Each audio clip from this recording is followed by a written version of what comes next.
there are many hatha yoga practices for improving our lung capacity or improving our ability to just feel like breathing feels good, so to speak. And as we connect to these practices, even just postures, there's a few that stand out. One, any kind of gentle back bend can be very beneficial as long as you don't have any contraindications. And this is generally like any contraindications, just ask your doctor about practicing yoga or any other physical practice, including even breathing exercises. And so that's the first thing. But yes, back to back bends. So back bends, there's a lot of different ways to practice back bends, but restorative yoga back bends, where you are supported by cushions or pillows and you're not extending in any way beyond your natural capacity to move.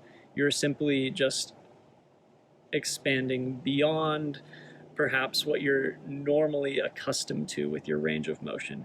Even laying flat on the ground can feel like a back bend for some of us, because let's just face it, that is just the way our physiological function works. And when we are in a society where there's chairs and we sit in them, then the body has this sort of forward rounded feeling to it. And so back bends release the fascia, especially in the psoas, which is a large muscle running essentially from the hips up to the diaphragm, or the just below the chest. And in this main area that we use for breathing, back bends help expand this psoas and the other muscles of the spine and the abdomen to help expand this main area that we use for breathing. Now, in addition to back bends, we have forward bends. And forward bends are another very simple way to release energy in the spine and to help release tension generally. So whether it's even just sitting in a chair and just folding over your knees, so to speak, and reaching for your toes. Your legs don't have to be straight, but even just sitting in a chair, if you do straighten your legs even moderately, you don't have to completely lock your knees, but just reaching forward and touching your toes while sitting in a chair can be great.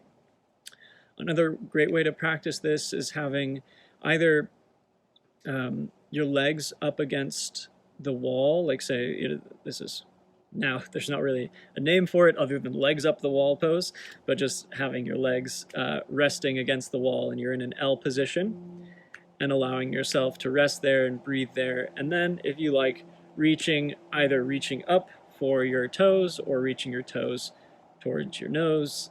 Either way, this can be another great way to practice a forward bend while releasing or minimizing tension on the spine. Anytime we're having trouble with the spine, having practices that are supine, where we're laying flat on our back and then allowing the stretch to come with our back supported by the ground, rather than having a standing practice of essentially translating that posture from the horizontal axis to the vertical axis, if that makes sense. That when we translate it to the horizontal axis, we protect the spine and we make it easier in many ways to do things that perhaps some of us would not be able to do otherwise.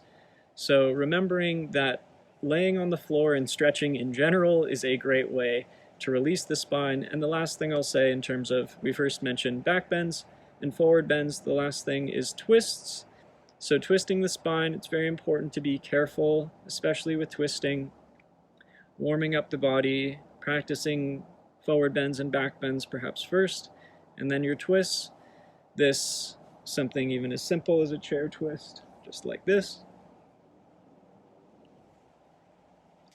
Spending more time on each side, spending many breaths on each side, even a minute, just here, breathing, breathing, feeling, sensing each vertebrae As you breathe, you can connect to each vertebrae one step at a time and start to feel as the breath moves and as you pay conscious attention to the breath as it moves through the body, you can start to be aware of how to even send energy to certain places of the body or feel that energy move as you just simply move that energy up the spine with each breath.